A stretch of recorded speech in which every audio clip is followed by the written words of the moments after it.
साईं बाबा। बाबा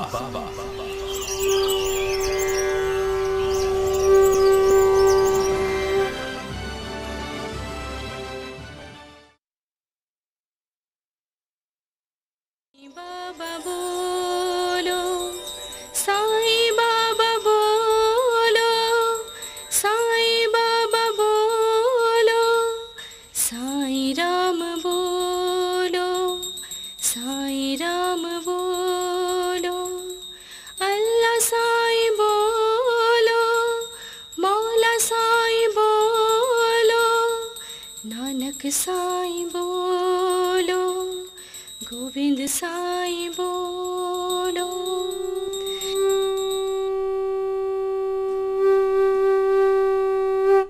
श्री साईनाथ महाराज की जय। ये लो बेटी प्रसाद। पिताजी, मैं देखती हूँ कि आप हर सुबह पूरी श्रद्धा से साईं जी की पूजा करते हैं और कभी नहीं भूलते। इसलिए बेटी कि साईनाथ जी का आशीर्वाद लेकर दिन शुरू करने से हर कार्य शुभ होता है। पिताजी, साईं भक्त देश दुनिया के हर कोने में साईं जी की पूरे मन से पूजा करते हैं। उनमें हर धर्म और पंथ को मानने वाले लोग भी शामिल हैं। हाँ बेटी, सभी धर्मों के मानने वाले लोग साईं का आशीर्वाद प्राप्त करते हैं। पिताजी, मैंने आपको हमेशा साईं जी के भजन गाते हुए सुना है, पर मेरा मन उनके बारे में जानने को करता है। मुझे उनकी कथा, उनका जीवन चरित्र बताइए ना पिताजी। तुम्हारे मन में बहुत अच्छा विचार आया है और आज गुरुवार का दिन भी है। इसे बाबा का दिन माना जाता है। आज मैं तुम्हें उनकी कथा सुनाता हूँ, जो मुझे उनके बारे में लिखे गए जीवन चरित्र और शिरडी के लोगों से सुनने को मिली। जी पिताजी।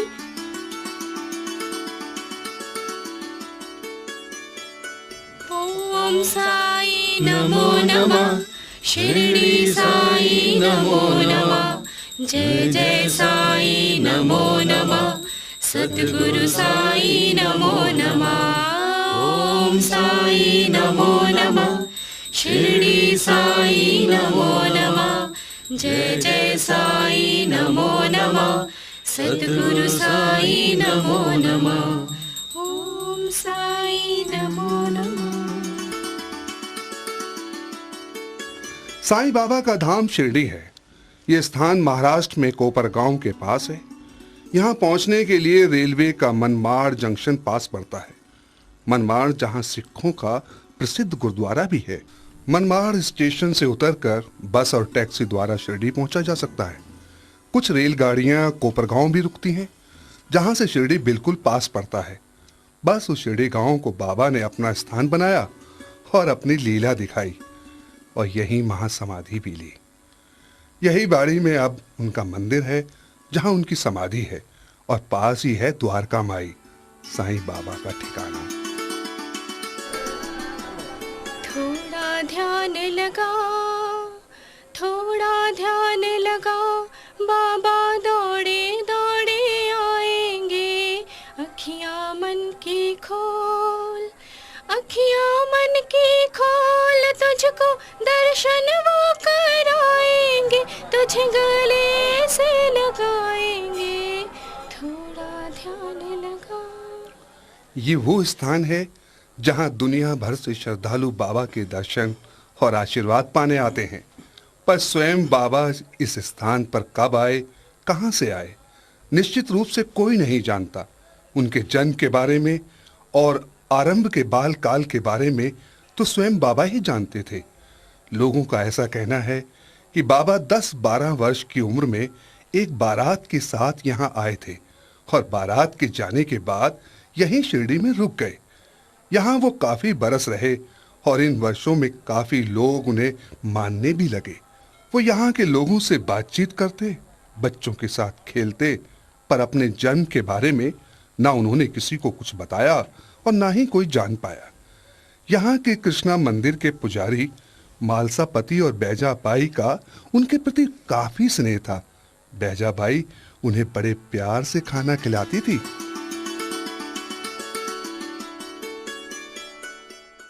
बैजा माँ, बैजा माँ, बहुत भूख लगी है, तुम्हारे हाथ का बना खाना खाए बगैर भूख नहीं मिटेगी।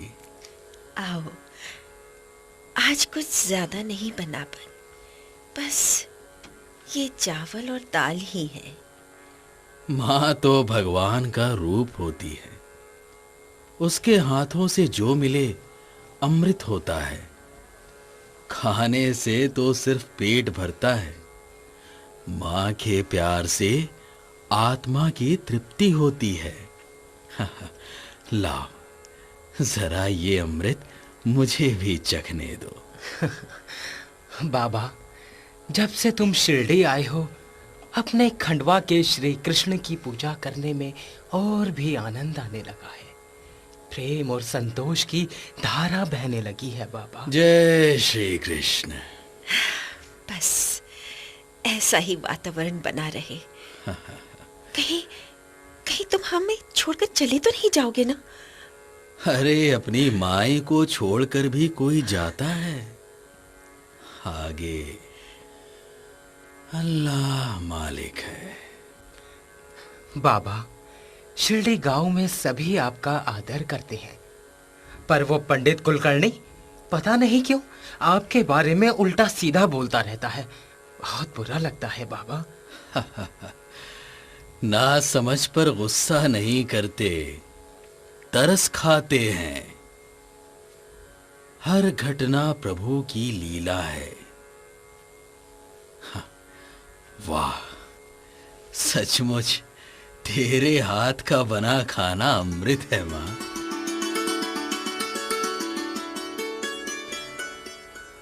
शिरडी में बाबा के प्रति स्नेह रखने वालों की गिनती लगातार बढ़ती गई, पर फिर अचानक एक दिन बाबा कहीं चले गए।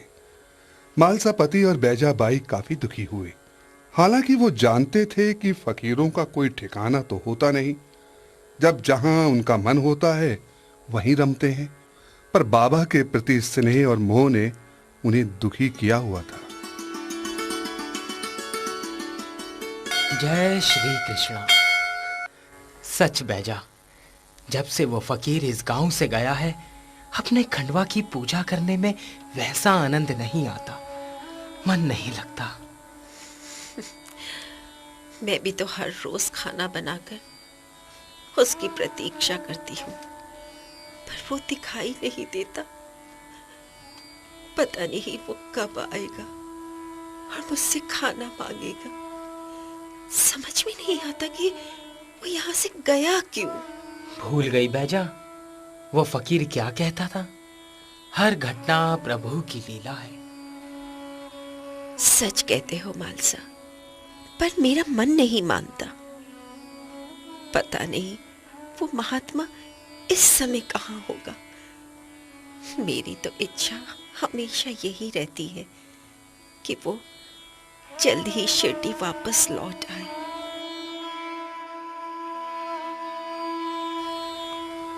बाबा को जन कल्याण के कार्य करने थे, इसलिए वो चले गए थे। कहते हैं कि एक चांद नाम के मुसलमान व्यापारी की घोड़ी खो गई थी। वो बेचारा जंगल में उसे ढूंढता भटकता फिर रहा था। वहीं बाबा बैठे अपने तोते से बातें कर रहे थे। देखो, इस चांद की घोड़ी खो गई है। हैं? आप तो कोई पहुंचे हुए फकीर मालूम होते हैं। बिना कहे ही मेरा दर्द जान लिया। वो घोड़ी मुझे बेहद अजीज है। जब से आई है मेरी किस्मत खुल गई है। बाबा, आप ये भी बता दीजिए कि क्या वो मुझे वापस मिल जाएगी? अल्लाह मालिक है। आप मुसलमान हैं बाबा? हिंदू, सिख, ईसाई कौन है आप बाबा?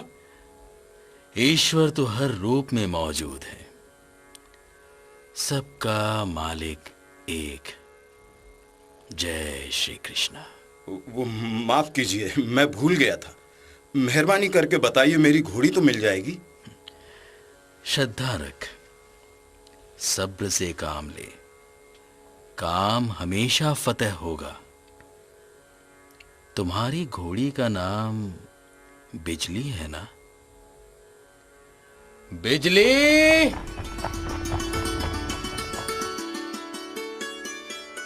और बेटी, उसकी घोड़ी उसी समय दौड़ती हुई आ गई। चांद अपनी घोड़ी को पाकर बेहद खुश हुआ। वो उस फकीर के प्रति नतमस्तक हो गया।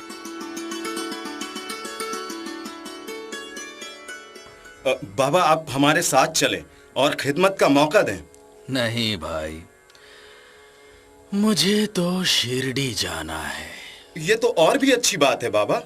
परसों मेरे भतीजे की बारात शिरडी जा रही है। आप भी हमारे साथ चलिए। आपकी नजरें कर्म रहेंगी तो सब अच्छा ही अच्छा होगा। चलो भाई, भगवान सब भले करेंगे। और इस तरह शिरडी से गए बाबा एक बार फिर बारात के साथ शिरडी वापस आ गए। वहीं पर उन्हें अपनी बैजा माई की मीठी नाराजगी का सामना करना पड़ा। उन्होंने मां की मीठी मीठी झिड़कियां सुनी, उन्हें तसल्ली दी और अपने प्रिय नीम के पेड़ के नीचे जाकर बैठ गए। ये पेड़ आज भी शिरडी में है और भक्तों के लिए श्रद्धा का स्थान है। बाबा नीम के पेड़ के नीचे बैठे ही थे कि चांद वहां पहुंचा। शादी की रस्में हो चुकी थीं। उन्हें डोली के साथ वापस जाना था। चांद ने बार बार बाबा से मिन्नतें की कि वो उसके साथ चलें। तब बाबा ने उसे समझाया।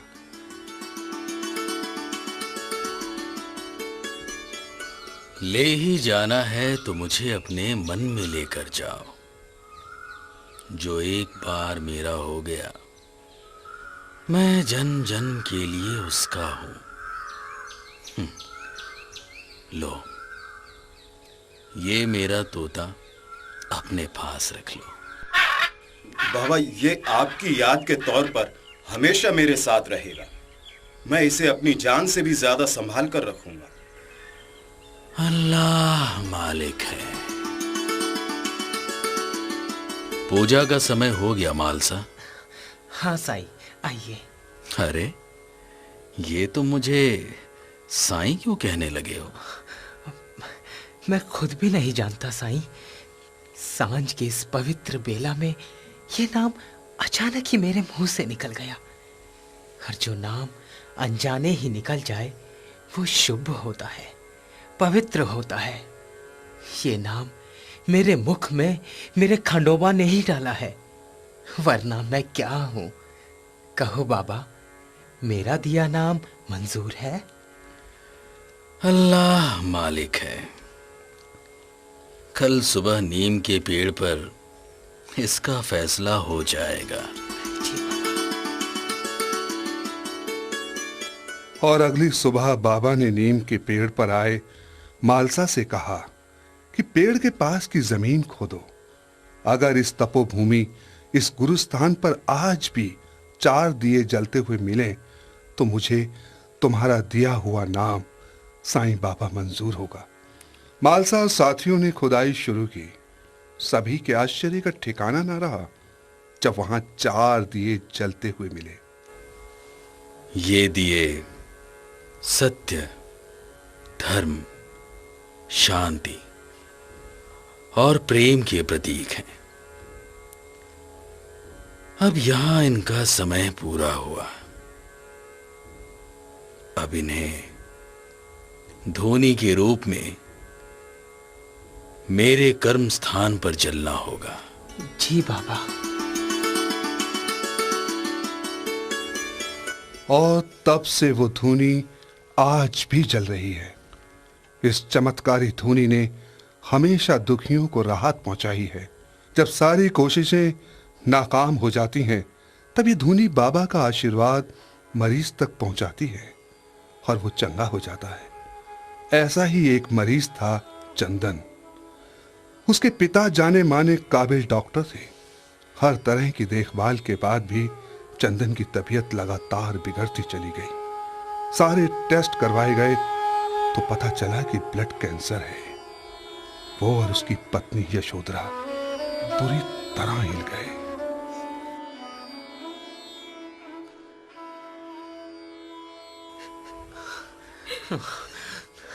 कितनी अजीब बात है कि मैं एक डॉक्टर हूं। ना जाने आज तक कितने ही मरीजों को जीवन दान दे चुका हूं, पर आज मेरा अपना बेटा मृत्यु शैया पर पड़ा है और मैं कुछ नहीं कर सकता।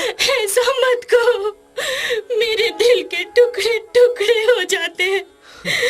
आपने कभी ये भी सोचा है कि अगर मेरा चंदन नहीं रहा तो क्या मैं रह पाऊंगी? कोई ना कोई रास्ता जरूर होगा। आप इस तरह हिम्मत हार जाएंगे तो कैसे चलेगा? यशोधरा, मैंने हिम्मत नहीं हारी, हालात ने मेरे हाथ जकड़ लिए हैं। मैं चाहकर भी इस हकीकत को नहीं झुठला सकता कि मेरे बेटे को ब्लड कैंसर है और इसका कोई इलाज नहीं है। हमें अपने बेटे को धीरे धीरे अपने से दूर जाते देखना होगा। नहीं, नहीं, इससे पहले मैं ही चली जाऊंगी। यशोधरा, खुद को संभालो यशोधरा, खुद को संभालो।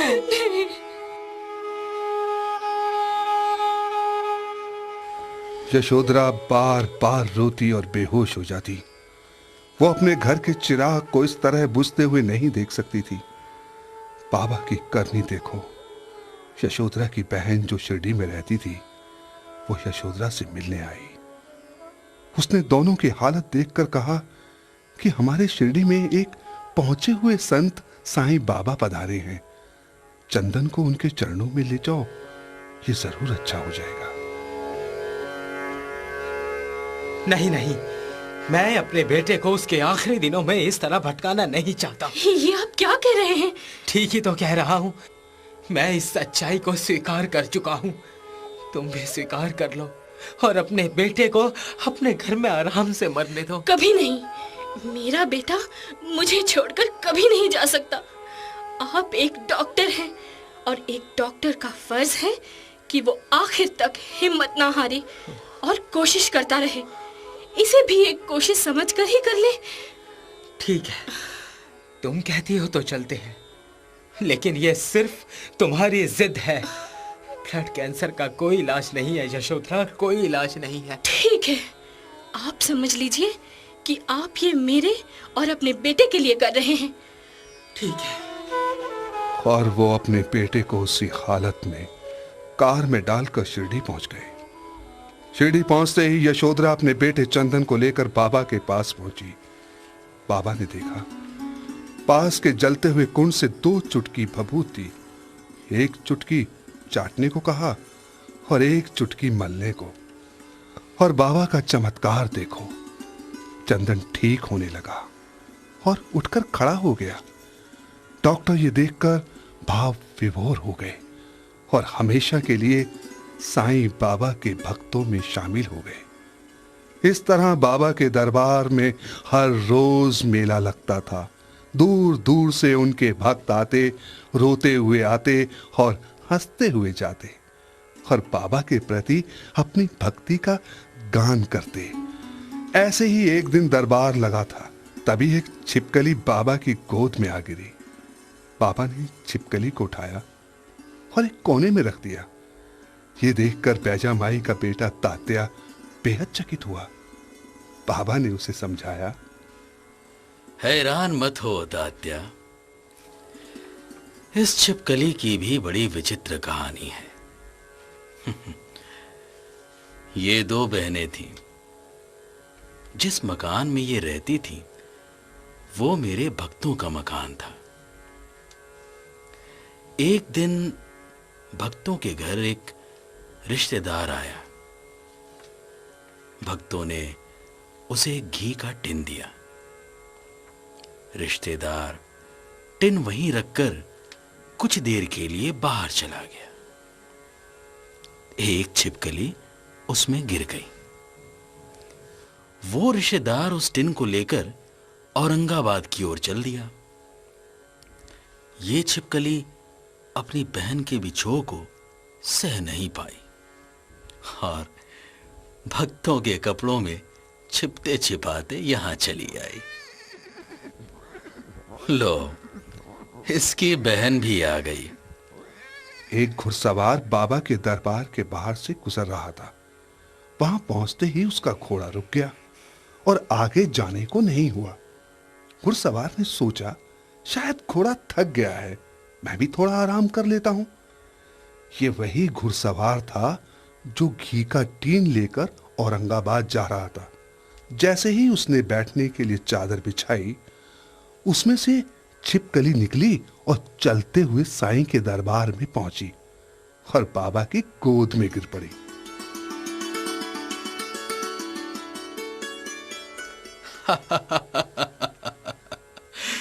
तो आ गई तू भी अपनी बहन के पास। देखा तात्या, मैंने कहा था ना।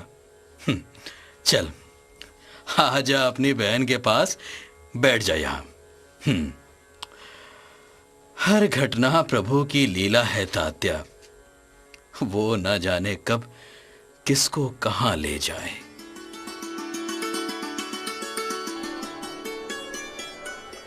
बाबा के भक्तों की गिनती लगातार बढ़ती जा रही थी।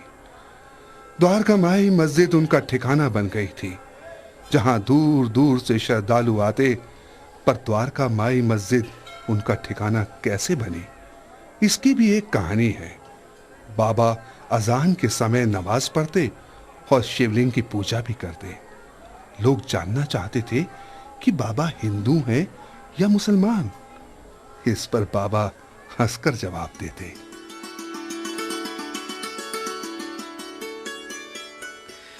ना मैं हिंदू हूं, ना मुसलमान, ना पारसी। मैं तो केवल इंसान हूं और इंसानियत ही मेरा धर्म है। जिसका कोई धर्म नहीं वो अधर्मी है। तुम्हें गांव में रहने का कोई अधिकार नहीं। तुम्हें यहाँ से जाना होगा। अल्लाह मालिक है। तभी गोविंद राव रघुनाथ दमोलकर उनके पास आया और कहा कि हमारे गांव में एक द्वारका माई मस्जिद है, जिसे हिंदू परिवार ने बनवाया था। आज ये मस्जिद वीरान पड़ी है, आप उसी को अपना आश्रम बनाएं। बाबा उसके साथ द्वारका माई मस्जिद चल पड़े। उन्होंने एक कोने में शिवलिंग की स्थापना भी की। अब वहां आने वाला हर श्रद्धालु उस शिवलिंग पर भी मत्था टेकता। एक दिन एक भक्त साईं बाबा के आश्रम में उगी घास हटा रहा था।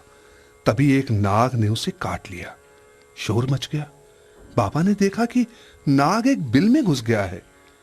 बाबा बोले, वाह प्रभु तेरी लीला, जो दूसरों को मारता फिरता है आज खुद ही मौत के मुंह में चला गया है। यह बिल नेवले का है और वो इसके टुकड़े टुकड़े कर देगा। फिर बाबा ने उस भक्त के घुटने पर हाथ रखा और कहने लगे, उतर जा, उतर जा। और जहर ऊपर जाने की बजाय नीचे जाने लगा और फर्श पर नीले रंग की बूंदें टपकने लगी। थोड़ी देर में भक्त ठीक होकर उठ बैठा। दमोलकर रोज बाबा के लिए खाना लेकर आता। एक दिन बाबा ने उसे कहा, तुम रोज खाना मत लाया करो, मैं किसी एक पर बोझ नहीं बनना चाहता। ये कहकर बाबा ने दमोलकर का लाया खाना सभी को बांट दिया। सबका पेट भर गया, पर खाना अभी भी बचा था। बाबा ने दमोलकर को नाम दिया माड़, जिसका मतलब है दूसरों की चिंता करने वाला। ये बाबा के चरणों में गिर गया। बाबा ने उसे कंधों से लगाया और कहा, आज तुम्हारा नया जन्म हुआ है। दमोलकर ने पूछा, इंसान इस संसार में कितने जन्म लेता है? बाबा ने कहा, इंसान एक ही जन्म में सैकड़ों बार मरता है, सैकड़ों बार जन्म लेता है। जब कोई झूठ बोलता है तो वो मरता है, और जब वो सच बोलता है तो वो जन्म लेता है। बाबा के भक्त अक्सर उनसे पूछा करते थे कि ब्रह्म ज्ञान क्या है। इस पर वे हंसकर उन्हें समझाते। मन, बुद्धि और अहंकार को बस में रखने वाला ही ब्रह्म ज्ञान प्राप्त कर सकता है। ब्रह्म ज्ञान के लिए कुछ इच्छाएं आवश्यक हैं। पाप से घृणा, ईश्वर से प्रेम, मोह माया का त्याग, शुद्ध आचरण, इंद्रियों पर वश, लोभ का त्याग, गुरु ज्ञान, मुक्ति की इच्छा, गुरु सेवा, प्रभु कृपा और त्याग की भावना। इंसान अपने कर्म और आचरण के जरिए ही ब्रह्म ज्ञान प्राप्त कर सकता है। अल्लाह मालिक है। बाबा, मैं अहमदाबाद का व्यापारी हूँ। मेरा नाम रोशन है। मेरे पास ईश्वर का दिया सब कुछ है। ये तो बहुत अच्छी बात है। तो अब क्या चाहते हो? मेरी इच्छा है कि मुझे ब्रह्म ज्ञान मिल जाए, मेरा परलोक सुधर जाएगा। जैसी प्रभु की इच्छा। बैठ जाओ। बाबा, मुझे ब्रह्म दर्शन करा दीजिए। अभी तक ब्रह्म ज्ञान की बात कर रहे थे, अब ब्रह्म दर्शन करना चाहते हो? हर घटना प्रभु की लीला है। तात्या, तात्या, जाओ राजू बनिए से 100 रुपया उधार मांग लाओ। तात्या हैरान था कि जिस बाबा ने आज तक एक भी पैसा नहीं मांगा, वो 100 रुपए क्यों मंगा रहे हैं। तात्या उसी समय चला गया। थोड़ी देर में हाँफता हुआ आया और बोला कि राजू तो दुकान पर नहीं है। इस पर बाबा ने कहा, ठीक है, रामधन से ही ले आओ। तात्या थोड़ी देर बाद फिर वापस आया और बोला कि रामधन भी नहीं है, अपने रिश्तेदार के पास गया है। रोशन सेठ ये तमाशा देख रहा था। बाबा ने सेठ से कहा, जाओ बाहर जाकर प्रसाद ले लो। सेठ ने कहा, मैं खाना खाकर आया हूं, मुझे तो ब्रह्म दर्शन करा दीजिए। उस दिन बृहस्पतिवार का दिन था। प्रसाद लेने के बाद भक्तों ने बाबा की पालकी निकाली। सभी भक्त तरह तरह के बाजे बजा रहे थे। ये पालकी आज भी हर बृहस्पतिवार को शिरडी में निकाली जाती है। वो सेठ बैठा सोच रहा था कि बाबा उसे ब्रह्म दर्शन करा दें तो वो जाकर अपने कारोबार में लगे। बाबा की पालकी और रथ वापस आने पर उसने फिर बाबा से निवेदन किया कि बाबा उसे ब्रह्म दर्शन करा दें। तुम ब्रह्म दर्शन के पात्र नहीं हो, क्योंकि तुमने जेब में 100 के 50 नोट भर रखे हैं। फिर भी मैं जब तात्या को 100 रुपए लेने के लिए बार बार भेज रहा था तो तुमने अपनी जेब से पैसे नहीं निकाले। बिना त्याग के कभी ब्रह्म ज्ञान नहीं मिल सकता।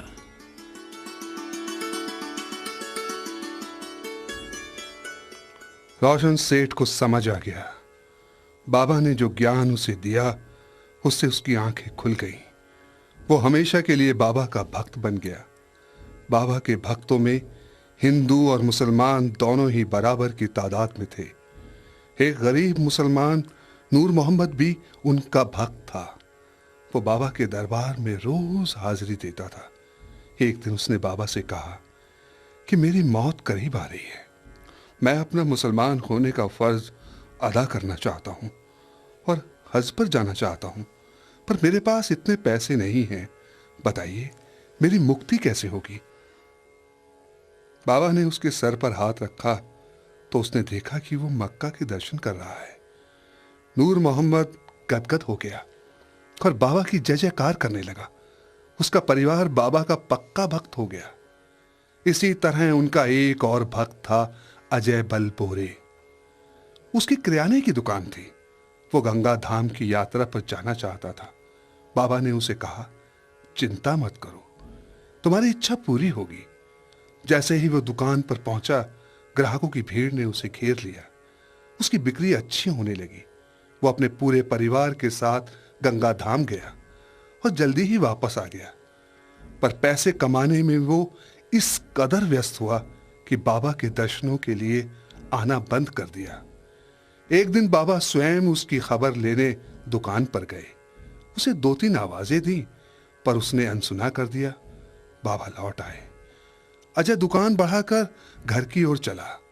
रास्ते में भिखारियों को भी वो दुत्कारता हुआ चला। अगले दिन उसने दुकान खोली तो ग्राहक नहीं थे। धीरे धीरे उसकी हालत बिगड़ने लगी। एक समय की रोटी का जुगाड़ करना भी मुश्किल हो गया। जो लोग उसे इज्जत देते थे वो ओए अबे कहकर बातें करने लगे। उसकी पत्नी ने कहा, चलो बाबा के दरबार चले, एक समय की रोटी तो मिल ही जाएगी। बाबा ने प्रसाद बांटना शुरू किया। अजय बाबा को देखते ही उनके चरणों में गिर गया और माफी मांगने लगा। बाबा ने उसके सर पर हाथ रखकर आशीर्वाद दिया। उसके अच्छे दिन फिर लौट आए।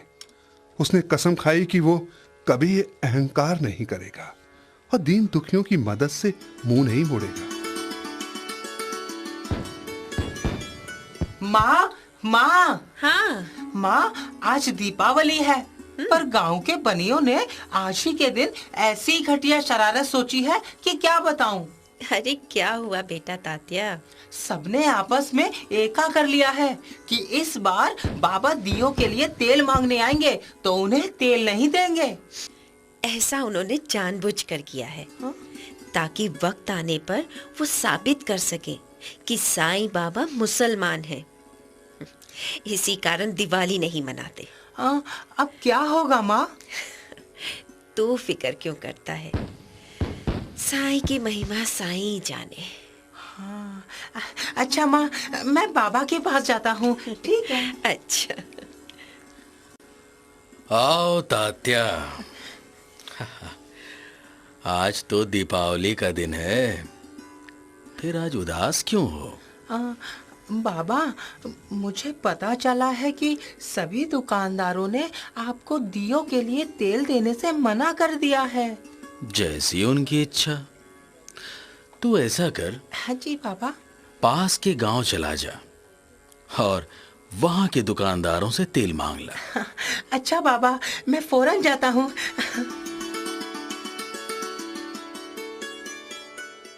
कमाल है, यहाँ के दुकानदारों ने भी तेल देने से मना कर दिया। अब क्या सोच रहे हो भाई? हाँ। इस गांव से भी तुम्हें कोई तेल नहीं देगा। हाँ। अरे जब तुम्हें तुम्हारे गांव वालों ने नहीं तेल दिया तो यहाँ वाले क्यों देंगे? अब खाली हाथ वापस जाना क्या अच्छा लगेगा? पर मैं क्या करूं? कोई भी दुकानदार तेल देकर राजी नहीं। हाँ, अब चलता हूँ, बाबा को तो बताना ही पड़ेगा। हाँ। हाँ, ये क्या? द्वारका माई मस्जिद तो दियों से जगमगा रही है। इतनी रोशनी तो पूरे शिरडी में नहीं है जितनी द्वारका माई मस्जिद में। हाँ, बाबा, बाबा, बाबा, ये क्या? आ गया तात्या? हाँ बाबा, पर पड़ोस के गांव वालों ने भी तेल देने से मना कर दिया। मुझे पता था कि वो ऐसा ही करेंगे।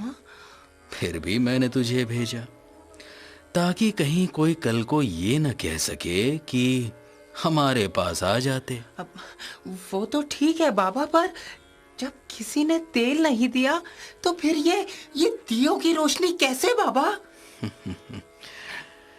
जैसी प्रभु की इच्छा हो वैसा ही होता है। मैंने स्वच्छ पानी दियों में भरा और उन्हीं में जोत भिगोकर शिव का नाम लेकर जला दी। पानी? प्रभु की माया से वो जल पड़ी और देखो रोशनी हो गई। कितने अच्छे लग रहे हैं ना ये दीप जलते हुए? हाँ बाबा, बहुत अच्छे लग रहे हैं। आप सचमुच धन्य है बाबा, धन्य है। अल्लाह मालिक है।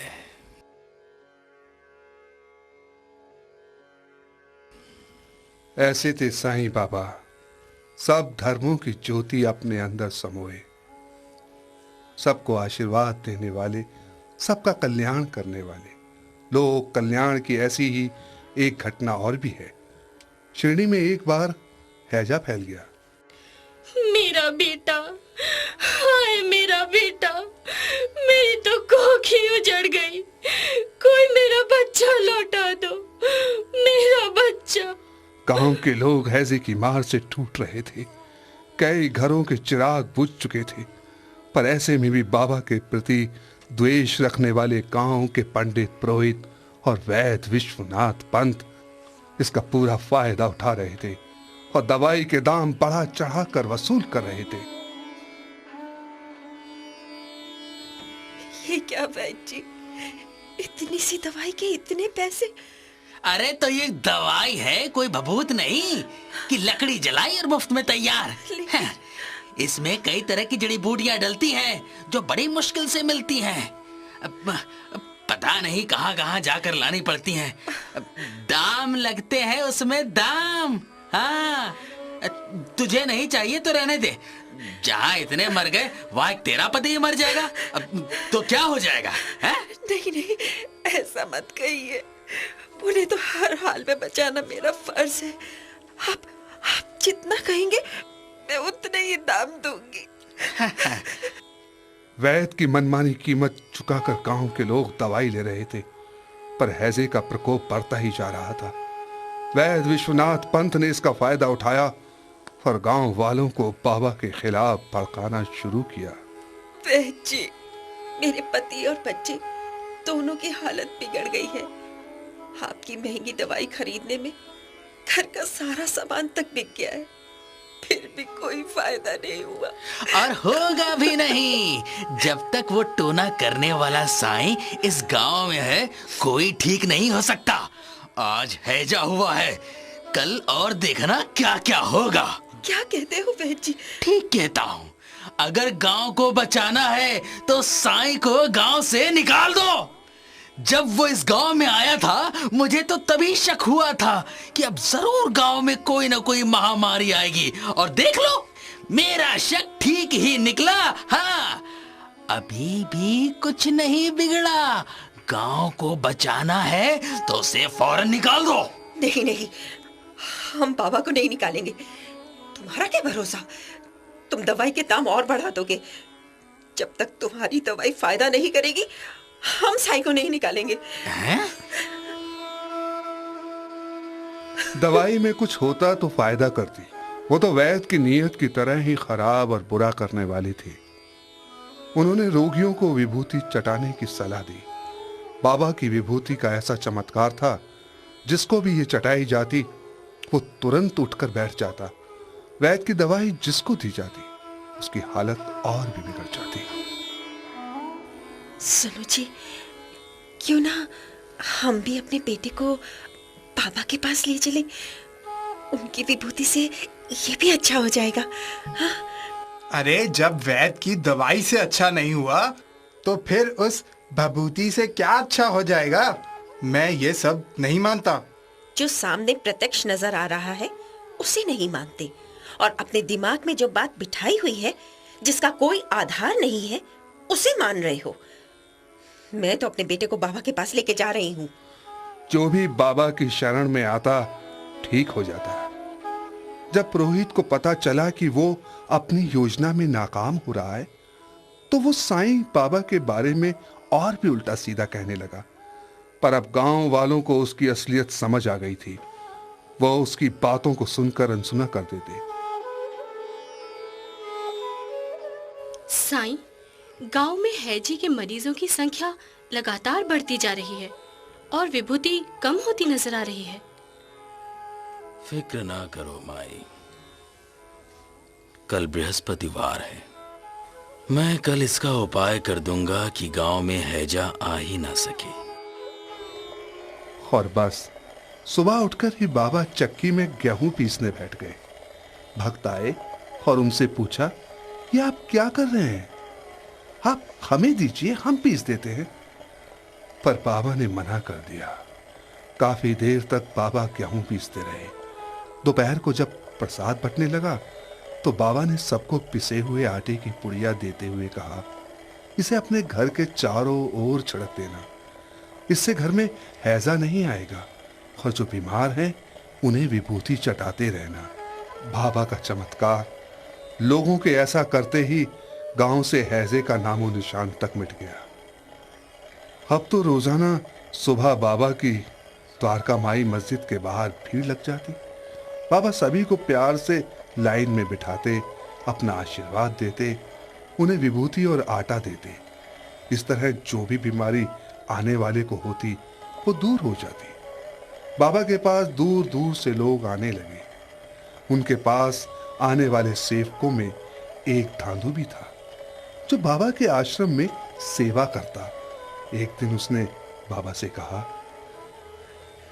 बाबा, बाबा मैं बहुत परेशान हूँ बाबा। मेरी माँ अंधी है, मेरी बीवी पिछले 3 सालों से बीमार है और मेरा भाई अपाहिज है बाबा, चल फिर नहीं सकता। कुछ समझ नहीं आता बाबा, इतने दुख है कि मैं घबरा गया हूँ बाबा। घबरा मत धांधो, दुख तो वो अमृत है जिसमें इंसान के पाप धुलते हैं। तो आप ही राह दिखाइए ना मेरे साईं, मैं क्या करूं? तुम ये विभूति ले जाओ। इस विभूति को माँ की आंखों में, बीवी के मुंह में और भाई के पांव और हाथों में लगा देना।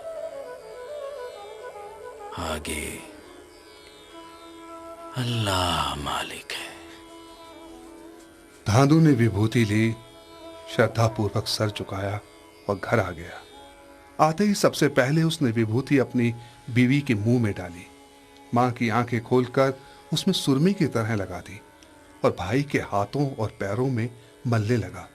अभी वो भाई की सेवा कर ही रहा था कि बीवी बुदबुदाई और पानी मांगने लगी। धांधु ने एक गिलास पानी लिया और उसमें थोड़ी विभूति मिलाकर उसे पिला दिया। बीवी ऐसे उठकर बैठ गई जैसे कि कुछ हुआ ही ना हो। तभी मां ने भी धांधु को आवाज दी कि बेटा इधर आ, देख मुझे सब साफ दिखाई दे रहा है। धांधु ने ये सुना तो बाबा को मन ही मन धन्यवाद देने लगा। वो अपनी मां के पास आकर बैठ गया। उसकी आंखों से खुशी के आंसू झलक रहे थे। तभी उसका भाई आकर बोला, भैया मैं बाहर खेलने जा रहा हूं और भाभी आपको अंदर बुला रही है। धांधु की खुशी का ठिकाना ना रहा जब उसने देखा कि उसका छोटा भाई अपने पैरों पर खड़ा होकर भागने लगा। ऐ सुनो, इधर शिरडी में हमने सुना कि कोई फकीर भभूत देकर मरीजों को ठीक करता है। कहाँ रहता है वो? यही द्वारका माई मस्जिद में। पर मरीज कहाँ है? हम ही मरीज है।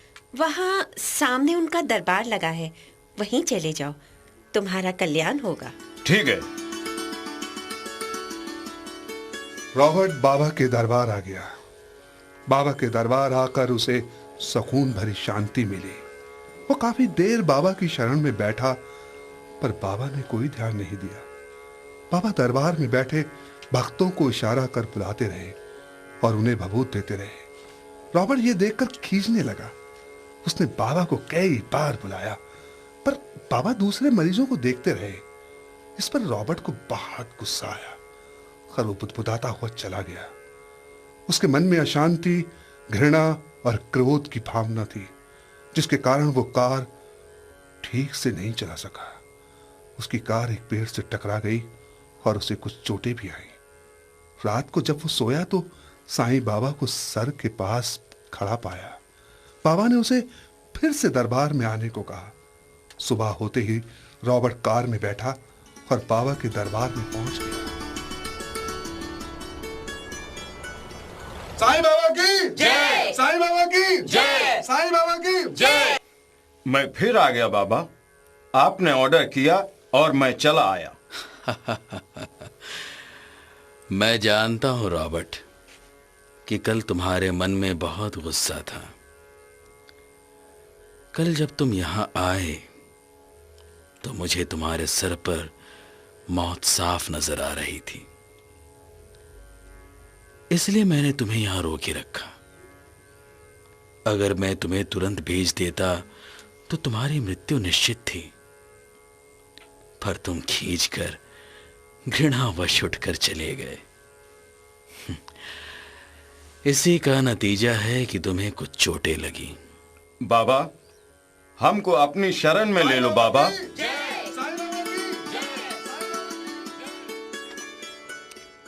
साईं बाबा के दरबार में कोई छोटा नहीं था, कोई बड़ा नहीं था। सब बराबर के, हर धर्म के, हर पंथ के लोग उनके शिष्य थे। जब भी भक्त उनसे उनका धर्म पूछते तो वो हंसकर यही कहते,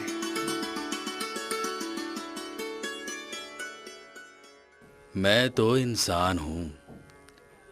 इंसानियत ही सबसे बड़ा धर्म है। हिंदू, मुस्लिम, सिख, ईसाई, पारसी या और किसी भी धर्म को मानने वाले हों, मैं उन सभी का हूं। वो सभी मेरे हैं। तुम जब भी मुझे देखोगे, मुझ में अपने ईष्ट की छवि पाओगे। सबका मालिक एक। सभी रास्ते उसी ईश्वर तक ले जाते हैं। हर इंसान को अपना समझो, सबसे प्रेम करो, यही धर्म है।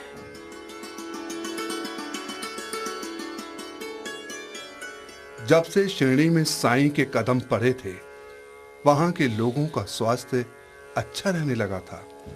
अब गांव का पुरोहित उन्हें भूत प्रेत का डर दिखलाकर लूट नहीं सकता था। इसलिए वो मन ही मन बाबा को कोसता रहता था।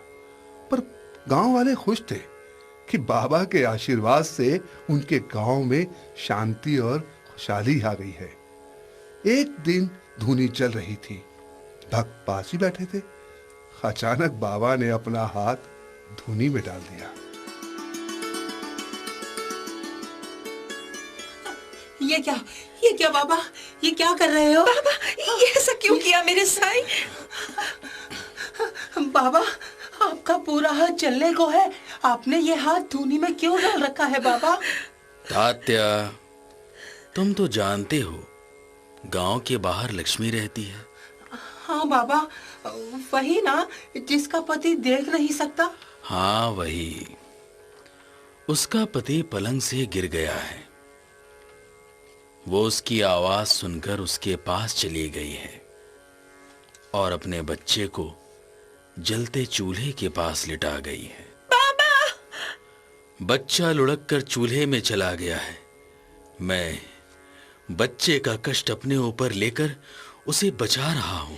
धन्य हो मेरे साईं, धन्य हो। भक्तों ने गांव के बाहर जाकर देखा। बच्चा भी उतना ही जला था जितना कि बाबा का हाथ।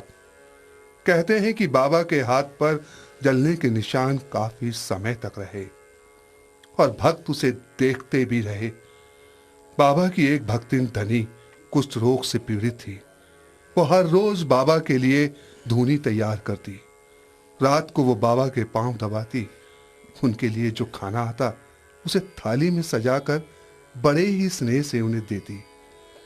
आश्रम के बाकी सभी भक्त धनी से नफरत करते थे। बाबा ये समझ जाते और बस हंस देते। एक दिन वो धनी से बोले, क्यों धनी, तुम नहीं चाहती कि ये रोग ठीक हो जाए? ये तो तभी ठीक हो सकता है जब आपका आशीर्वाद हो। ठीक है, जैसी हरी इच्छा। उसके बाद जब धनी रात को सो जाती तो बाबा चुपचाप उसके ऊपर अपनी विभूति छिड़क देते। विभूति ने अपना चमत्कार दिखलाया। 7वें दिन जब धन्नी सोकर उठी तो पूरी तरह ठीक हो चुकी थी। अब कोई भी भक्त उससे नफरत नहीं करता था। जो भक्त पहले उससे प्रसाद नहीं लेते थे, अब बड़े स्नेह से प्रसाद लेकर खाने लगे। साईं के भक्तों में हर धर्म और पंथ के लोग शामिल हो चुके थे और आज भी पूरी दुनिया में अलग अलग धर्मों और पंथों को मानने वाले लोग उनका आशीर्वाद हासिल करते हैं। शिरडी में बाबा सभी धर्मों के त्योहार मनाते थे। सभी त्योहारों पर बाबा दंगल का विशेष रूप से आयोजन करते थे। इसमें शिरडी के अलावा पास के गांव के पहलवानों को भी बुलाया जाता था। जीतने वालों को बाबा इनाम देते। बाबा उपवास के विरोधी थे। बाबा स्वयं भी कभी व्रत नहीं रखते थे और ना ही भक्तों को व्रत रखने की सलाह देते थे। उनका कहना था कि प्रभु की प्रार्थना के लिए तो मन साफ होना चाहिए और शरीर स्वस्थ होना चाहिए। सच्चे मन से प्रभु भक्ति करने पर ही फल प्राप्त होता है। किसी को कष्ट पहुंचाना पाप है। 28 सितंबर 1918 को बाबा को मामूली सा बुखार आ गया और वो बुखार लगातार बढ़ने लगा। बुखार बढ़ने के साथ ही बाबा का भोजन भी कम होता चला गया। 3 दिन बाद बाबा ने भोजन का पूरी तरह त्याग कर दिया। बाबा का शरीर दिन प्रतिदिन कमजोर होने लगा। बाबा की हालत देखकर तात्या रोने लगा। माँ, माँ, देखो बाबा को क्या हो रहा है। उनकी हालत लगातार गंभीर होती जा रही है माँ। हाँ बेटा, साईं की लीला साईं ही जाने। भक्तों को अचानक याद आया कि कई साल पहले बाबा ने बैजा को कहा था कि तेरे तात्या का कभी कुछ नहीं बिगड़ेगा। पर भक्तों को यह नहीं पता था कि आज बाबा तात्या को अपना ही जीवन समर्पित करने जा रहे थे। भक्त उनसे उपवास तोड़ने को कहते, तरह तरह के सवाल करते, पर वो कोई जवाब नहीं देते, बस मुस्कुरा देते। बाबा के 3 प्रिय भक्त थे, तात्या, कदालियापति और लक्ष्मीबाई।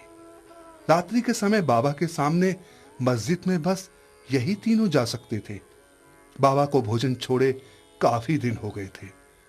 15 अक्टूबर को दोपहर के समय लक्ष्मी बाबा के सामने बैठ गई। लक्ष्मी, हाँ, हाँ बड़े जोर से भूख लगी है। मैं अभी खाना लाती हूँ साईं। लक्ष्मी भागी भागी गई और खाना लेकर आई और बाबा के सामने रख दिया। तभी बाबा का एक कुत्ता उनके सामने आया। उन्होंने रोटी उसके सामने डाली और आंखें बंद कर ली। थोड़ी देर बाद उन्होंने आंखें खोली। ये क्या बाबा, आपने रोटी क्यों नहीं खाई? उस कुत्ते ने रोटी खाई तो मेरी आत्मा तृप्त हो गई। तुमने मेरी बहुत सेवा की है लक्ष्मी, पर मैंने आज तक तेरी सेवा का फल नहीं दिया। ऐसा क्यों कहते हो साईं? सब कुछ आप ही का दिया हुआ है। धन से लेकर संतोष तक सभी कुछ आप ही ने दिया है। तुम महान हो। मेरा आशीर्वाद है कि तुम पूरा जीवन सुख और समृद्धि से भरपूर रहो। लो, ये सिक्के रख लो। ये क्या बाबा, ये 5 रुपए किस लिए? शांत रहो। ये लो, ये 4 सिक्के और रख लो। बाबा ने लक्ष्मी को पहले 5 और फिर 4, कुल 9 रुपए दिए। लक्ष्मी इसका अर्थ सोचती रही। काफी समय बाद लक्ष्मी को समझ आया कि 9 अंक नव भक्ति विद्या का सूचक है। नव विद्या का पूरा परिचय श्रीमद् भगवत गीता पुराण के 5वें अध्याय के 7वें स्कंद और 23वें श्लोक में आता है। बाबा ने एक महान आध्यात्मिक ज्ञान लक्ष्मी को दिया। इस ज्ञान का रहस्य था कि किसी की भी भावनाओं को कष्ट पहुंचाए बिना सफलतापूर्वक जीवन यापन किया जा सकता है। बाबा की हालत बिगड़ती जा रही थी। उनके समाधि लेने का समय आ चुका था, पर वो अपने भक्तों की आंखों में आंसू नहीं देख सकते थे। उन्होंने भक्तों से कहा कि सभी जाकर भोजन करें और वो एकांत में रहना चाहते हैं। सभी भक्त भरे मन से बाबा का आदेश मानते खाना खाने चले गए। तभी एक बच्चा वहां आया और बाबा के पत्थर से खेलने लगा। इस पत्थर को बाबा हमेशा अपने पास संभाल कर रखते थे। अचानक पत्थर उस बच्चे के हाथ से गिरा और टूट गया। जब बच्चे की मां उसे मारने लगी तो बाबा ने इशारे से उसे रोक दिया। इसे मत मारो, ये तो मेरे लिए उपहार लाया है। बाबा उसे लेकर अपने प्रिय नीम के नीचे जाकर बैठ गए। सभी भक्त बाहर शांत भाव से भोजन कर रहे थे। 18 अक्टूबर 1918 को 2:30 पर बाबा का नश्वर शरीर हवा में विलीन हो चुका था। उस दिन का भी अपना महत्व था। उस दिन दशहरा भी था और मुहर्रम भी। बाबा का शरीर विलीन होकर स्वयं पार ब्रह्म परमेश्वर बन चुका था। बाबा ने महासमाधि ले ली, पर वो सब जगह हैं, सबके साथ हैं। जो उनकी ओर एक कदम बढ़ाता है, उसकी ओर वो 10 कदम बढ़ाते हैं। शिरडी में उनका आशीर्वाद लेने उनके भक्त आज भी लाखों की संख्या में आते रहते हैं। पिताजी, मैंने सुना है पिताजी कि वहाँ साईं बाबा के 11 वचन लिखे हैं। वो क्या है पिताजी?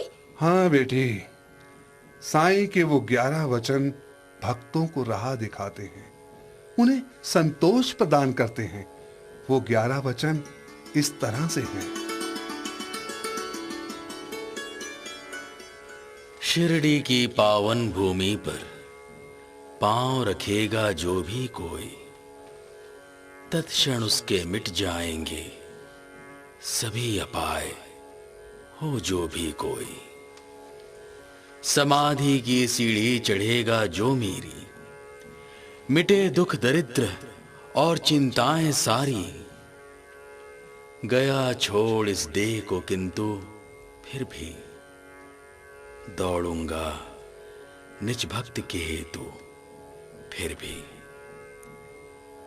मनोकामना सिद्धि का ये मेरी समाधि, रखो इस पर विश्वास और दृढ़ बुद्धि। नित्य हूं जीवित मैं, ये है अक्षरांश सत्य। नित्य लो प्रचीति निस्वान भव। मेरी शरण में आके कोई गया हो खाली, ऐसा मुझे बता दो कोई एक सवाली। भजेगा जो मुझको जिस भाव में, पाऊंगा उसको मैं उस भाव में। तुम्हारा ये सब भार ढोऊंगा मैं, नहीं इसमें संशय, ये वचन सत्य मेरा। मिलेगी मदद यहां सबको ही जाना, मिलेगा वही उसको जो जो भी मांगे। हो गया हो मेरा जो तन मन वचन से, ऋणी हूं मैं उसका सर्वदा ही। कई साईं वो ही हुआ धन्य धन्य, हुआ धन्य धन्य, हुआ जो अनन्य, हुआ जो अनन्य, मुझ में अभिन्न, मुझ में अभिन्न। आओ बेटी, हम भी साईं के सामने नतमस्तक होकर उनका आशीर्वाद लें। परम ब्रह्म परमेश्वर श्री साईनाथ महाराज की जय।